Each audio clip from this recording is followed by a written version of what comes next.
Well, there is much to discuss about U.S. border security. Let's bring in our panel. Here with us in the studio is Eleanor Clift.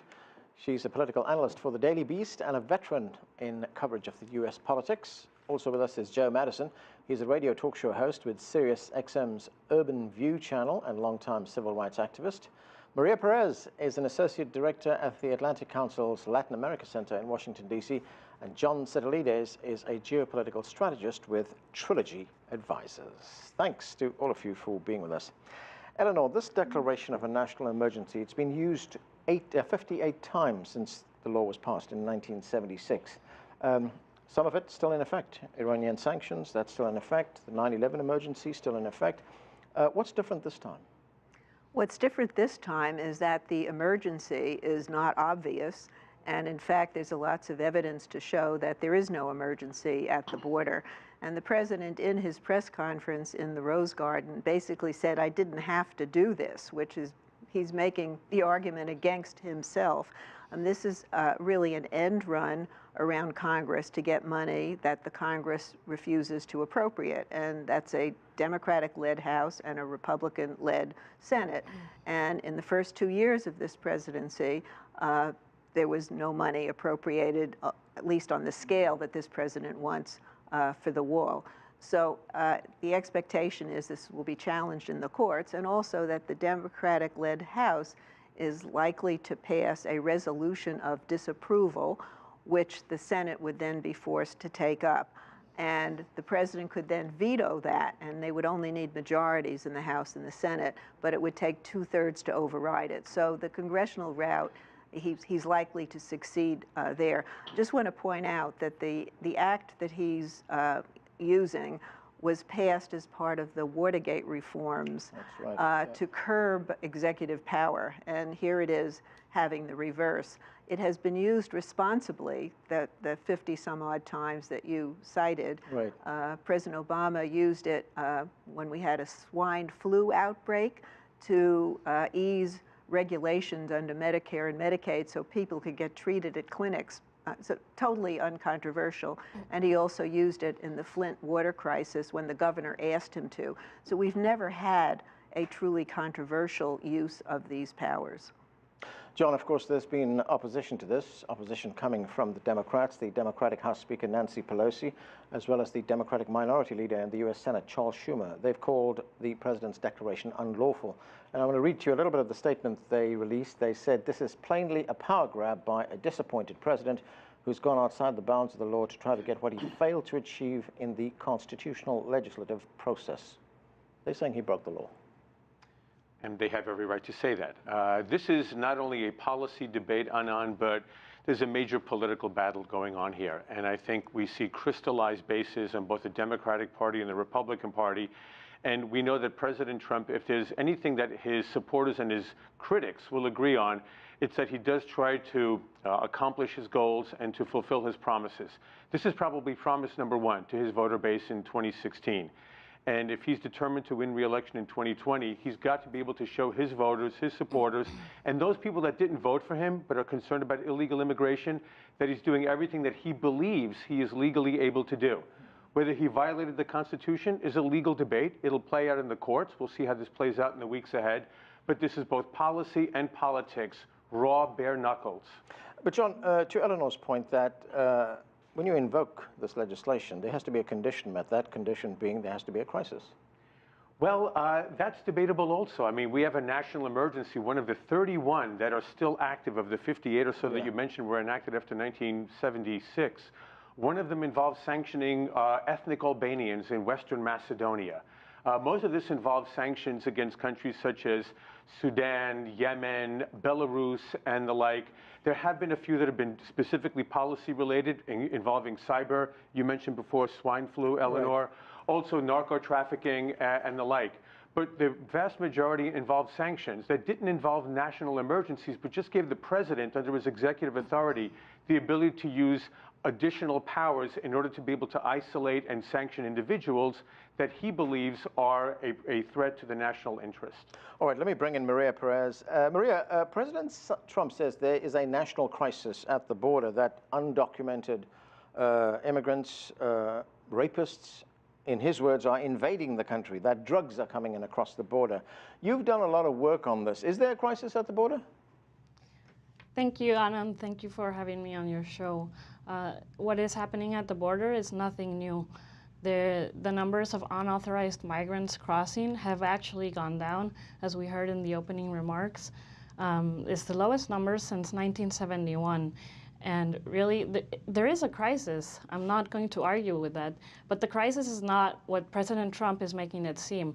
There's a crisis in Central America's Northern Triangle. It's referred to as the most murderous corner in Latin America. Homicide rates are really high, one of the world's highest. Impunity rates are really high. There's a crisis going on. It's not what President Trump wants to make it seem. And we see the numbers of unauthorized migrants coming down, actually. To your point about drugs, rapists, criminals, gangs, we see that drugs, El Chapo was just convicted a few days ago. He was found guilty on all counts. And his associates are saying that they said that most of their drugs came in through legal ports of entry, not through the border, the open borders. So it really is, the logic of a wall is questionable. Joe, what do you make of the president's action? Supporters say he has every right to do it. It's legal. Those who oppose him say it's an abuse of power. Well, it's, as I think we've all agreed, we'll see if it's legal. Because I think what people need to understand is the number one reason that he is doing it is because he can't get what he wants negotiated through Congress. And that's not how you use this Emergency Power Act. I mean, the other thing I wanted to throw in was the former President Barack Obama also declared it when we had an Ebola crisis. And that's what it usually is used for. Now, the question is it legal? I think that President Trump has already indicated, as he did earlier, he probably realizes he's going to lose in the lower courts. He's said as much today. So he's hanging the legal question really on what he thinks is his Supreme Court. But the reality is, if I were writing a legal brief, the first line that I would put in my legal brief is him saying, blurting out, I didn't need to do this, which then speaks to the fact, then why do you call it an emergency? Because emergencies are what you need to do, not what is politically expedient. I also find it interesting that he's taking on even his Republican critics who supported him in his campaign, the Ann Coulters, who he said now is off the plantation. And she thinks that his supporters are being had. I happen to agree. I think this is just a question of, let me add one other thing. There's going to be a congressional fight, because when you take money, especially from military projects, you're taking them out of individual districts. And if there's something that members of Congress protect, it's their military budgets in their individual districts. That's where we should keep our eye. Go ahead, John. I think there's a major issue here regarding incentives, Anand, and just the way we see that there are tens of billions of dollars to be made in illicit profits by transporting drugs into the United States because of the demand by Americans for illegal drugs. You have this incredible demand, well, I shouldn't say demand, but this availability for opportunity for all of these people, as your colleague mentioned, and the women from the Atlantic Council, the panelists, that we have a horrific situation in Central America. And we haven't been able to work with our Central American partners, with Mexico, with Guatemala, Honduras, El Salvador, and Nicaragua, for that matter, to try to see what can be done to try to bring about some modicum of civil society, of economic opportunity, of safety, and a very severe law enforcement to destroy the gangs that have essentially taken over those countries, sending streaming migrants in our direction. But most of these people, to be quite candid, and this is where I really have a problem, demonizing the vast, vast majority of people who are seeking asylum. Right. That's what the vast majority of these folks are doing. And by the way, it's gone from one point, I forget what the millions have been, to now where it's something, last I read, was around 400,000. Right. But most of these are Anna, people can I jump seeking in? asylum. Yeah, Well, well, I'll get to you, Maria. Go ahead, Eleanor. A couple of points. First of all, under the Obama administration, there were a number of programs in the Central American countries of giving them aid, and there was an attempt to set up a way station in Costa Rica so people wouldn't have to make the long, dangerous trek. Yeah. President Trump ended all of those programs and has basically threatened to end all U.S. aid to these countries. So he has not attempted to get at the root of the problem of all of these crossings. Right. Second, what we have here is really a constitutional conflict because the Congress has the power of the purse, specifically the House, according to the Constitution, Article 1. And so if a president can just invoke a state of emergency in order to raid other parts of the budget for money that's already been appropriated for something else, I mean, that really does set up a confrontation, that constitutional confrontation, which is why it's going to head to the courts. But does this also tell us, Eleanor, that if we see how events have unfolded here, that there is a weakness in the system of checks and balances here? No, I don't know that there's a weakness. I think I think the courts are now going to have to step in. We've had conflicts between the executive branch and the legislative branch before, but the nature of the immigration across the border has changed. These are now dominantly women and children, and the humanitarian crisis could be handled with more immigration judges, with better facilities to care for children. Instead, the policies of this administration, they've separated families and children. There are apparently more than 1,000 children whose parents are now unaccounted for. These are policy decisions. You know, this should not be a constitutional fight. Maria, I know you want to say something, but I'll ask you this question here. Hasn't Mexico actually been doing a lot of the heavy lifting for the United States? It's been sending people back to their home countries on its southern border. Yeah, one point that I wanted to make is that both Joe and Eleanor are right that the face of these migrants has changed. It's a lot of families, a lot of women, a lot of children, whereas before you had a lot of men who were coming up here for work. And so, you know, getting this issue right is crucial for the long-term prosperity and security of the United States and Central America. Long-term prosperity of Central America is crucial for the United States. Mexico just had a new president inaugurated on December 1st. This new administration has implemented, they want to help the migrants. Their approach to this issue is that we need to integrate with Central America, and President Andrés Manuel López Obrador is from Southern Mexico, so he's really focused on Southern Mexico development, and he sees Central Americans as a way to boost growth in that region. And so they've implemented a series of policies and programs. One of them, the Stay in Mexico program, which gives migrants who present themselves to the authorities and they say, I'm here, I don't have papers, and they give them a wristband, they give them the shelter, work, up to a year. So those are some of the policies that we're seeing. We're seeing Mexico step up and really, this is not a problem of the United States. The problem of migration is not, it's a regional problem. And so Mexico is really stepping in and stepping up their game. Yeah. You know, I want to say the hypocrisy here is so incredible because, I mean, it makes it so obviously the president is using this as a political issue. He has these resorts, these Trump resorts, and they have openly employed people who were here illegally. In fact, I think it was the Washington Post did this exhaustive survey of a town in Costa Rica, which is peopled by folks who've worked for Trump and have gone back. I mean, he's actually done a lot of good work for these people. So to suddenly scapegoat these people when you have employers in this country have had this arrangement for many, many decades where they benefit from this labor that they don't have to pay as much. And we need to acknowledge that as we go forward with this program. John, let's listen to part of what the president said at the White House in the Rose Garden today. Let's watch this. And we will have a national emergency. and we will then be sued, and they will sue us in the Ninth Circuit, even though it shouldn't be there, and we will possibly get a bad ruling, and then we'll get another bad ruling, and then we'll end up in the Supreme Court, and hopefully we'll get a fair shake, and we'll win in the Supreme Court.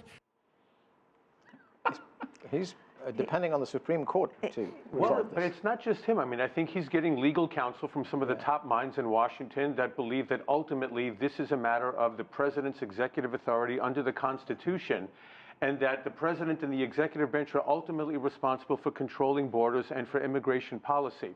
Eleanor brought up a very important point earlier about the power of the purse, and I think that's going to be a very interesting checks and balances argument. The president clearly has the constitutional authority to protect our sovereign borders, but the Congress decides how money is going to be spent. That's going to be a very interesting confrontation if it ever makes it to the Supreme Court. But, you know, I laugh because presidents don't get to choose what circuit court it goes into. I mean, you know, it's just the, and then he's already anticipating what they will do. And then, in essence, telling the American people in the world, but that's all right, wait till we get to Supreme Court, I've got that. Yeah. And, you know, look, and let's also deal with, you know, what's the 800-pound gorilla that's in the room. The reality is, this wall, this is an ancient, isn't this China television? You've got a hell of a wall in China. Great wall, yeah. And it can't keep anybody out in the 21st century. And as someone said to me on my show this morning, you can build an 11-foot wall. Somebody's going to erect a 12-foot ladder. Yeah. Let's just get serious. And that's what the conference committee was trying to do. There are all kinds of ways to protect our border. And I think everybody in this room agrees. We want our borders protected. Yeah. No ifs, ands, buts about that. Okay. Eleanor, I think you pointed out in one of the pieces you wrote on your website, The Daily Beast, that the president is chasing unicorns here, that this wall will actually never be built. No. He has conjured up the image of a wall from sea to shining sea, when in fact there are pieces of a wall. There are some places where there are fences, there are other barriers, but he would run into, or you can't build a wall some places because of natural habitat that you would destroy. You would have to take people's property, and they have the right to go to court. So this will never be built, and it is a symbol. And I look at it, it's the 21st symbol of the Confederate flag or Confederate monuments that he is, you know, putting out there, and it's dividing people, and it's become very important to a certain segment of the public, and other people don't think it's necessary. And he apparently thinks that he can ride his way to re-election on this issue because he got elected on this issue. I mean, I hope he's wrong, but I think that's his belief. John, I will get to you. I just want to bring Maria in. Maria, the president says this wall is going to stop undocumented immigrants coming into the United States. Will it?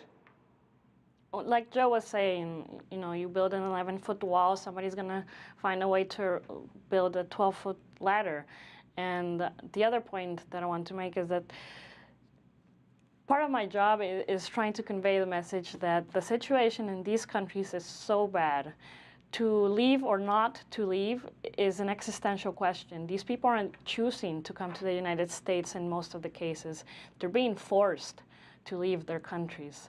And if you build a wall, people will build tunnels. That's not what you need. You need technology. There are other ways to better monitor the border. Okay, John, go ahead. We're spending a lot of time talking about the wall, but this isn't the entire issue, right? The entire issue is how do you put together an immigration policy that protects our borders, gives us a sense of control as to who is coming in and who is not for safety and security purposes, but also making sure that we can provide the kind of support for our neighbors that we don't have the incentives that drive people out of their communities, out of their countries, coming to seek the safety and economic opportunity of the United States. And I would add one more thing, Anand. We don't know what's going to be happening in Venezuela in the next 3 months or 6 months or 1 year. If that country implodes and becomes a failed state, There are already 1 million Venezuelans who fled to neighboring countries such as Colombia, Peru, and the like. What happens if there's another 1, 2, or 3 million that stream up Central America towards the United States? A crisis today may actually become an emergency in the near future. All right, John, you say this is about, well, the nuts and bolts of controlling immigrants coming into this country, but is it about that, or is this about the 2020 election? All of these come together. Right? I mean, we live in a democratic nation here, so we're arguing about policy issues that have political consequences. I mean, if I watch him from a distance, I think President Trump sees that this was a very important issue for him in winning the election in 2016, but I believe that he believes that it needs to be fixed. There's a very healthy debate to be had as to how best we do this, but I don't think it's completely cynical on his part. I think he really believes that there's a serious problem with illegal immigration in the United States. It just so happens that an enormous portion of the population in the United States agrees with him, and an enormous percentage does not. And boy, do we have a very intense debate going on right now. Joe, the other point about this is the president declares a state of national emergency. What kind of a precedent is he setting? What if there's a future president who says, you know what, I think climate change is a national emergency. I think gun violence. I've had people on my show that said, we've got a national emergency with guns. Guns, right. I mean, we just unfortunately looked at the Valentine's Day and what happened in Parkland. You're absolutely right, and this is what let's be quite candid. This is exactly what Republican senators, some of his supporters, said could happen. Be very careful, as people used to say. Be careful what you ask for. Yeah. And that could very well happen. But again, let's understand something. He's doing this because he failed at negotiating, getting the money he wanted for the wall. And what he's adding on top of that is we have to be afraid of all these brown people who, by the way, the majority of them are gang members. The majority of them are criminals. Hell no. The majority of them are people who are seeking asylum. And the United States of America has always been a country where if you want asylum, you come and you prove it. But that wall is not going to stop people who seek freedom. And people are coming through legal ports of entry. Right. They're not sneaking across. I would really question whether Donald Trump has these deep-seated feelings about immigration. First, as I mentioned, he's employed people knowing they were not here legally.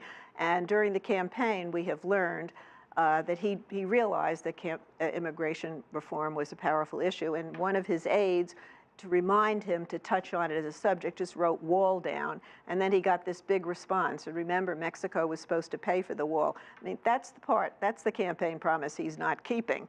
So I think we need to keep that in perspective as well. Maria, the president talks about caravans arriving at the United States border with Mexico. What do we know of the situation there right now? The situation with the caravans? Yeah. So we're going to keep seeing caravans. Caravans, they provide safety in numbers. Right. It's the new way to travel. I want to make a point on the seeking asylum, which both Eleanor and Joe have been talking about. The Trump administration is making the situation worse for themselves because they're making asylum seekers wait for longer, and so that's not a good incentive. People want to do things the right way when they come here, but 4 out of 5 cases are denied for asylum, and it takes up to years to hear back on your case. So we're talking about policy, like John was saying. If we want to get this issue right, we really need to focus on the policy. Okay, and that's where we have to leave it. Thanks to all of you for being with us. That's it for this edition of The Heat. I'm Anand Naidu in Washington, D.C. Thanks for being with us.